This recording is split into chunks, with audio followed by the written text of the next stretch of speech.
नमस्कार दोस्तों, स्वागत है आज के एक नई वीडियो में। दोस्तों, हमारा जो बाइक मैकेनिक इंस्टीट्यूट है ये पूना महाराष्ट्र में है। दोस्तों, ये बाइक मैकेनिक इंस्टीट्यूट में दो टाइप के कोर्स होते हैं। एक होता है 4 मंथ का, जिसमें जो स्टूडेंट आते हैं उनको हम जीरो से शुरुआत करते हैं और पूरा 4 महीनों में BS6, BS3, BS4, EV, CNG यानी कि हर तरीक़े का यहाँ पे नॉलेज दिया जाता है। और दूसरा कोर्स होता है स्पेशली हम BS6 के लिए देते हैं। वो कोर्स होता है केवल 8 दिनों का, जिसमें आपका खुद का वर्कशॉप है, आपको काम आता है। लेकिन आपको BS6 गाड़ी में दिक्कत होता है, वो समझ नहीं पाते, कर नहीं पाते, वो गाड़ी आप शोरूम पे बेचते हैं। तो शोरूम पे नहीं जाना है, तो अगर आपको आपके वर्कशॉप में काम करना है तो उसके लिए वहाँ पे हम ट्रेनिंग देते हैं। तो वो कोर्स होता है, वो 8 दिनों का होता है। दोस्तों, ये हमारे इंस्टीट्यूट का पार्किंग एरिया है। तो पार्किंग एरिया में अभी गणेश सर यहाँ पे बैठे हैं और यहाँ पे आपको गाड़ी दिख रहा है KTM। तो दोस्तों, तो आपको दिखाना चाहता हूँ कि यहाँ पे ये KTM है और यहाँ पे हमने लैपटॉप पे ये देखिए, ये खुद का PDF है। हम कंपनी का PDF यूज़ नहीं करवाते, हम कंपनी का कोई भी डाटा यूज़ नहीं करवाते। पहले आपने देखा होगा, आज के बाद थोड़े दिनों के बाद हम सारा डाटा ये शेयर करने वाले, आम लोगों को देने वाले, क्योंकि ये डाटा केवल हम हमारे स्टूडेंट को ही देते, लेकिन ये आज हम ओपन करने वाले सभी लोगों को देंगे। तो यहाँ पे थोड़ा सा उसको कम करवाइए। तो दोस्तों, ये RR यूनिट है। RR ये आपका कॉइल प्लेट है। कॉइल प्लेट में से 3 येलो कलर का वायर RR में गया। RR से वाइट के ऊपर ब्लैक कलर का वायर है। ये सारे फ्यूज़ में 1 नंबर, 2 नंबर, 3 नंबर, 4 नंबर, ऐसे 9 फ्यूज़ है। 9 फ्यूज़ में चला गया। तो पहला जो वाइट कलर का वायर है वो डाटा स्टोर के लिए होता है। फिर उसके बाद जो रेड पे वाइट होता है वो किधर किधर जा रहा है, उससे मेन रिले कैसे एक्टिव होता है, मेन रिले से वापस उसको करंट कहाँ पे चला जाता है। तो एक एक आसान भाषा में हम यहाँ पे सिखाया जाता है। तो ऐसी अगर आपको ट्रेनिंग लेना है BS6 का प्रॉपर, तो आपको ये जो स्क्रीन पे नंबर दिख रहा है वहाँ पे मैसेज करिए, कॉल करिए और आप यहाँ पे ट्रेनिंग ले सकते हैं। तो ये हमारे इंस्टीट्यूट का पार्किंग एरिया है। पार्किंग एरिया में यहाँ पे 2 रैंप है, ऊपर 2 रैंप है। यहाँ पे रैंप क्यों है, तो यहाँ पे अगर आप देखेंगे तो यहाँ पे ये टाइमिंग चेन का आपको ये दिख रहा है, रोलर दिख रहा है। ये रोलर पूरा ख़त्म हो चुका है, क्योंकि हमारे स्टूडेंट ने कल हीरो होंडा आई थी, उसका रोलर बदली करवाया। तो यहाँ पे हम मशीन के साथ कैसे करना है, यानी कि ये देखिए, हम नट बोल्ट खोलने का जो मशीन होता है ये इसको यूज़ कैसे करवाना है, कंप्रेसर कैसे चलाना है, एयर प्रेशर कैसे होता है, किस तरह उसको कार्बोरेटर को क्लीन किया जाता है। यानी कि यहाँ पे खाली आपको ऊपर के ऊपर नहीं, लेकिन यहाँ पे डीपली नॉलेज मिलेगा। कल हमारे ये स्टूडेंट है, इसने फैशन हमने लिया था, तो ये फैशन इंस्टीट्यूट का है। तो यहाँ पे देखो, फैशन पूरा खुल चुका है आगे से। अभी ये स्टूडेंट खोलेंगे, जोड़ेंगे। यहाँ पे पल्सर का भी वही हाल है। ये स्टूडेंट इंजन खोलते जोड़ते। कल ये बुलेट हमने इंजन खोला था, ये स्टूडेंट ने। अभी ये स्टूडेंट है जो लाइव वाले, लेकिन उनका KTM का इंजन आज हम लेने वाले। तो ये इंजन में कैसे काम करते, किस तरह करते, यहाँ पे आपको दिखता होगा। यहाँ पे एक अपाची है, तो अपाची का भी इंजन पूरा खुल चुका है। ये जोड़ेंगे, फिट करवाएंगे, लगा देंगे, चालू करेंगे। तो दोस्तों, हमारे इंस्टीट्यूट का ये जो हॉल है, ये हॉल में आपको दिखता होगा कि यहाँ पे CNG यानी CNG बाइक है।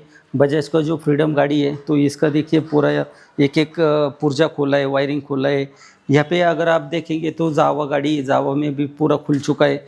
यहाँ पे अगर आप देखेंगे तो EV का जो वीडा मॉडल है, यानी कि हीरो का, तो इसमें क्या क्या सिस्टम होता है। तो यहाँ पे देखो दोस्तों, यहाँ पे हम क्या करवाते हैं, एक EV में अलग ही लेवल से आपको लेके जाने वाले EV हम सिखाएंगे, थोड़ा सा अलग तरीके से सिखाएंगे। यहाँ पे जो हमारे पास है, ये पूरा ग्राफ किस तरह चलता है, हर चीज़ कैसी चलती है, ये पहले हम खुद चेक करते हैं। फिर उसके बाद हम जो स्टूडेंट होता है उनको सिखाते हैं। यानी कि सिखाना है तो ऊपर के ऊपर नहीं, पूरा डीप में यहाँ पे सिखाया जाता है। यूनिकॉर्न है, यहाँ पे हमारे पास ओकिनावा का एक बाइक है जिसमें EV है, लेकिन इसमें सॉफ्टवेयर नहीं है, इसमें सॉफ्टवेयर है। तो सॉफ्टवेयर आगे चल के EV का ही ज़माना होगा, तो उसके लिए हमारे मैकेनिक को अपडेट करना है। तो उसके लिए हमने देखो, अगर सिखाना है तो उसके लिए हमें गाड़ी ये परचेस करना पड़ेगा, एक एक पुर्जा खोलना पड़ेगा। यहाँ पे ये रिले क्यों दिया है, किस लिए दिया है, ये रिले वो ख़राब होगा तो क्या होगा। अगर हमें इसमें OBD स्कैनर जैसे हम लगाते वैसी स्कैनर इसमें भी लगाना पड़ता है, तब जाके ये चेक होता है। तो इसको विदाउट स्कैनर लगा के किस तरह चेक किया जाता है, वो हम यहाँ पे आने वाले समय में आपको भी बताएंगे और यहाँ पे जो स्टूडेंट है उनको भी बताते रहते। दोस्तों, यहाँ पे यामा का R15 मॉडल है। इसमें ब्लूटूथ है, इसमें यानी कि वर्जन 4 वाला मॉडल है। तो इसमें मीटर में क्या क्या जाता है, किस तरह जाता है, लेफ्ट हैंड स्विच क्या है, राइट हैंड स्विच क्या है, बैक एंगल क्या है, बैक एंगल को बाईपास किस तरह किया जाता है, ईसीएम में कितना वायर जा रहा है। तो यहाँ पे ज़रा थोड़ा सा नज़दीक लेके आओ ज़रा। तो दोस्तों यहाँ पे देखो ये R15 है, लेकिन यहाँ पे देखो एक वायर यहाँ पे कट है, ये कट यहाँ पे कट मारा है। क्यों मारा है? तो हर एक में वोल्टेज किस तरह जाता है, ये काम किस तरह करवाता है, इस तरह हम यहाँ पे सिखाते हैं। तो यहाँ पे भी देखिए ये बैक एंगल सेंसर है, बैक एंगल सेंसर में यहाँ पे वायर है। तो यहाँ पे देखो थोड़ा सा डैमेज हो चुका है, यानी कि वायरिंग सिखाना है तो ये लेवल में हम सिखाते हैं, एक एक वायर आपको सिखाया जाता है। यहाँ पे मैं हमारे पास ये स्टूडेंट है, तो स्टूडेंट का आज R15 का अभी चल रहा है। तो यहाँ पे साइड स्टैंड चेकिंग मेथड लिखा है, बराबर ना। ये ड्यूक का है, तो कल ड्यूक करवा रहे थे, ये ड्यूक का ये। फिर उसके बाद एक्टिवा BS6 ग्लैमर R15 ये रफ है। रफ करने के बाद यहाँ से जो भी वायरिंग मिलता है नोट करने के बाद कौन सा वायर में कितना वोल्ट जा रहा है, पहले हम इसमें रफ करते हैं, फिर खुद का ड्राइंग बनाते हैं, खुद का, फिर अच्छा कॉपी में लिखते हैं। यानी कि पहला ये यहाँ पे हम जो स्टूडेंट है ये इनको कंप्लीट 4 महीना हो चुका है। 4 महीने के बाद इनको हम BS6 का, यानी कि 2.5 महीने के बाद ये हम BS6 को अभी ले रहे हैं स्टूडेंट को, क्योंकि हमारे पास 1 महीना भी कम गिर रहा है। कम गिर रहा है क्या नहीं गिर रहा है? कम गिर रहा है ना। पहला चलता था, पहला कम गाड़ी था, अभी गाड़ी भी ज़्यादा बढ़ गया, अभी लोड भी ज़्यादा है, क्योंकि यहाँ पे एक एक वायरिंग सिखाते हैं ना हम। सिखाते ना सर।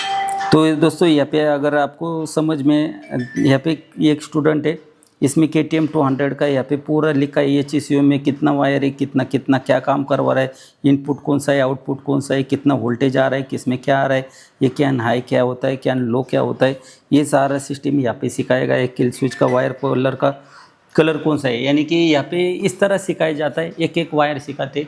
तो चलो दोस्तों, अभी हमारे जो स्टूडेंट है, अभी ये स्टूडेंट बुलेट का इंजन खोल रहे थे, तो बुलेट का इंजन अभी हमने स्टॉप करवाया कि थोड़ी देर के बाद करो। अभी हम लोग जानने वाले हैं उनको KTM का इंजन सिखाने। तो KTM के इंजन को क्या सिखाते हैं, किस तरह सिखाते हैं, आप भी थोड़ा वीडियो में से देखो। चलो तो दोस्तों, आपने इंस्टीट्यूट का पार्किंग एरिया देखा, हॉल देखा, हॉल में कितना सारा गाड़ी है BS6 का। अभी हम जैसे ही ऊपर आते हैं तो ये हमारा इंजन हॉल एरिया है, यहाँ पे सारे के सारे इंजन है। तो आपको यहाँ पे दिखेगा, आपको बोला था शुरू के वीडियो में भी कि यहाँ पे KTM का इंजन अभी हम लेने वाले। तो सारे स्टूडेंट बैठे एक एक पार्ट खोलेंगे, समझेंगे, जानेंगे, तो पूरा एकदम 0 लेवल से सिखाया जाता है। यहाँ पे ये स्टूडेंट है, तो यहाँ पे ये स्टूडेंट को हमारे सौरभ सर सिखा रहे कैसे पहचानना है इंजन को, किस तरह मार्किंग करवाना है। तो यहाँ पे उनके हाथ में पेन है, ये स्टूडेंट बैठा हुआ है, तो ये पेन चलाएंगे, इनको एक एक चीज़ों का यहाँ पे सिखाया जाता है।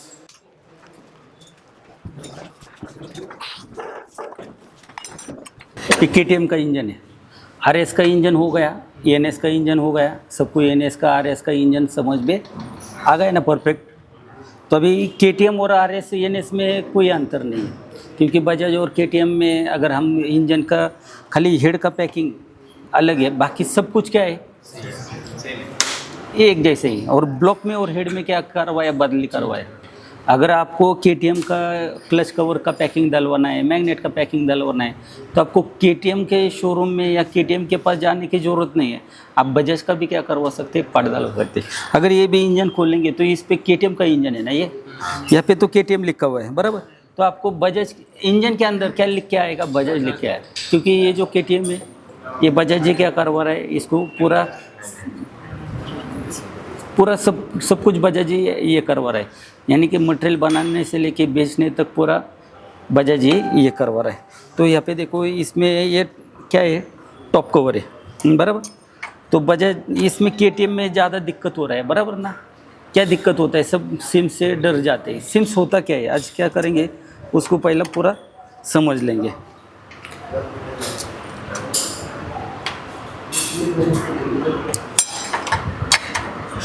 देखो ये टॉप कवर आ गया, RS में कितने स्पार्क प्लग है और इसमें कितना है, एक ही। अभी यहाँ पे देखो प्लस पैनल बैठ जाएगा, बराबर। यहाँ पे ऊपर प्लग क्या पाएगा, इसमें बैठ जाएगा। तो ये इसका प्लग होता है, ये 14 नंबर का होता है। कितना नंबर का, अगर आपको प्लग का स्पैनर है तो हम देखो पहले 16 नंबर का था वो लगाते थे, आज 16 नंबर का पाना इसमें बैठेगा नहीं, इसमें कितना नंबर का बैठेगा ये, और ये पाना आएगा वो थोड़ा लंबा आता है, इसका स्पेशली अलग लेना पड़ेगा अगर आपको काम करना है। या उसको क्या करना पड़ेगा आपको, 14 नंबर का जो प्लग पाना वो आता है या हम ब्रेक टाइट करवाते हैं उसको ही क्या करना है, थोड़ा पुंगली लगा के उसको बड़ा करवाना पड़ेगा तभी ये बैठ जाएगा। तो ये क्या आ गया आपका टॉप कवर। टॉप कवर में यहाँ पे 10 नंबर के 4 बोल्ट हो गए, यहाँ पे वॉशर होगा, रबर होगा। अगर ये यहाँ पे ये रबर है, अगर ये इस रबर हमने नया डलवा दिया और वापस ये लीक करवा रहा है बराबर, तो क्या समझना है आपको, ये ऊपर का भी रबर आपको बदली करवाना पड़ेगा। अगर ये माइनस हो गया तो इसका प्रेशर रबर पे आएगा क्या, तो उसमें थोड़ा सा हल्का प्ले होगा, गैप होगा, तो उसमें गैप में से ऑयल आएगा। खाली ओरिंग बदली करके कुछ नहीं होता है, आपको क्या चेक करना है, ये रबर भी चेक करना पड़ेगा बराबर। अभी देखिए एक पार्ट अगर ये खोला है तो उसको जोड़ने के लिए हर गाड़ियों में क्या हो जाती है, एक तो पैकिंग आती है या ओरिंग आती है। अभी देखिए यहाँ पे क्या होगा, इंजन का ऑयल होगा, ये ऑयल है, ये ऑयल देखो यहाँ पे होल किया है स्पार्क प्लग बैठने के लिए, तो ये ऑयल ये होल में चला जाएगा ना। अगर ये रबर है ओरिंग है ये भी खराब हो गई ना। अगर ये इधर का ऑयल है इसके अंदर चला गया, ऑयल पूरा प्लग से भर गया तो क्या होगा, चलेगा क्या। दूसरा ये कवर है, इधर से हम गाड़ी धोते हैं तो प्लग कैप अच्छी होगी, ज़्यादा दिनों के बाद प्लग कैप होगी फट जाएगा ना रबर, सालों सालों तो कच्चा रहेगा क्या। अगर वो भी रबर ख़राब हो गया और गाड़ी धो लिया, अब गाड़ी में पानी चला गया तो इधर से ये क्या है, होल में पानी चला जाएगा। ये पानी बाहर निकलने के लिए यहाँ पे क्या दिया है, यहाँ पे ये खोल दिया है क्या, ये होल दिया है। आप जब भी इंजन खोलेंगे और यहाँ पे ऑयल लीकेज, कोई गाड़ी का इधर ऑयल लीकेज दिख रहा है आपको तो क्या समझना है, ये होल में ऑयल जा रहा है। अभी ये होल में यानी कि स्पार्क प्लग का जो होल है उसमें ऑयल जा रहा है, ये क्या है, वहाँ पे अगर पानी चला जाएगा तो ये क्या करेगा, उसको ड्रेन करेगा। अगर ड्रेन में तुम आपका ऑयल आ रहा है तो आपको क्या समझना है,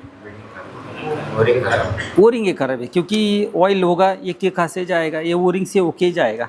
अगर ये ओरिंग आपकी ख़राब हो गई, इधर का जो ऑयल है ये सीधा किस कहाँ पे जाएगा, प्लग में जाएगा। प्लग क्या करेगा, यहाँ पे होल है तो ये होल में से बाहर देगा। तो ये आपको समझना है बराबर।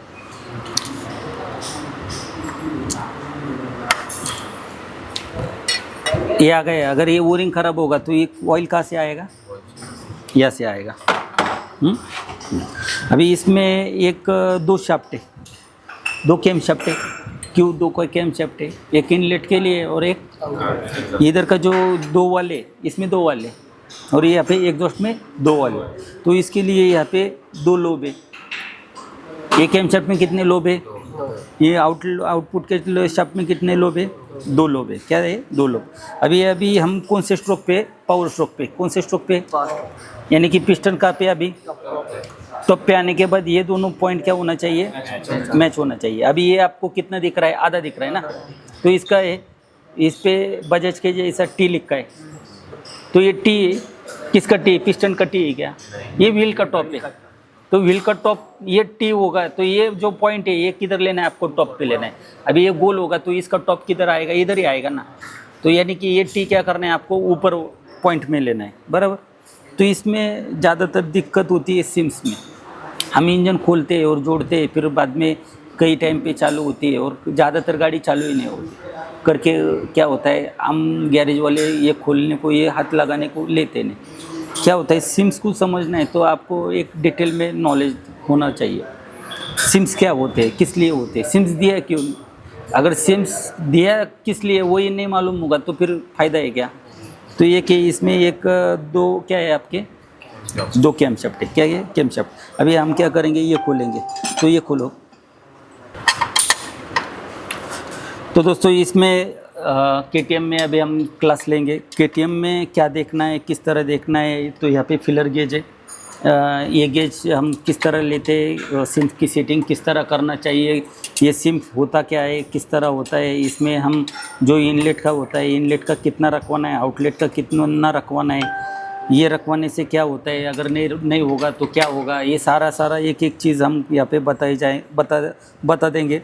यहाँ पे ये कैम शाफ्ट यहाँ पे क्यों लगता है, ये कैम शाफ्ट अगर उल्टा होगा है तो क्या होगा, इसको आसान भाषा में हम समझाने वाले, सिखाने वाले। तो ये इंजन को पूरा हम खोलेंगे, समझेंगे, एक एक चीज़ों को यहाँ पे बताया जाएगा। अगर आपको भी हमारे पास इंस्टीट्यूट में एडमिशन लेना है तो दिए गए नंबर पे कॉल करिए, मैसेज करिए। आज का जो महीना, एक महीना कौन सा है, अगस्त। तो दोस्तों हमारा जो अभी फ़िलहाल जो बुकिंग चालू है वो कौन सी चल रही है, अक्टूबर की। अगस्त, सितंबर, अक्टूबर, यानी कि 3 महीना आपको रुक के आना पड़ेगा। तो उसके लिए अगर आपको 3 महीना रुकना है तो पहला सारा सिस्टम है, ये कौन से सिस्टम से हम काम करते हैं, तो दिए गए नंबर पे कॉल करिए, मैसेज करिए। वहाँ पे आपको पूरा हमारे इंस्टीट्यूट का इन्फॉर्मेशन मिल जाएगा। हमारा जो कोर्स होता है ये कितने महीने का होता है, कितना टाइम लगेगा, कितना पैसा लगेगा, ये पैसे है तो हमें एडमिशन करवाना है तो उसके लिए क्या प्रोसीजर होगी, सारा का सारा इन्फॉर्मेशन होगा जो आपको ऊपर जो नंबर दिख रहा है वहाँ पे। तो जल्दी से जल्दी कॉल करके आपका रजिस्ट्रेशन करके लीजिए। धन्यवाद।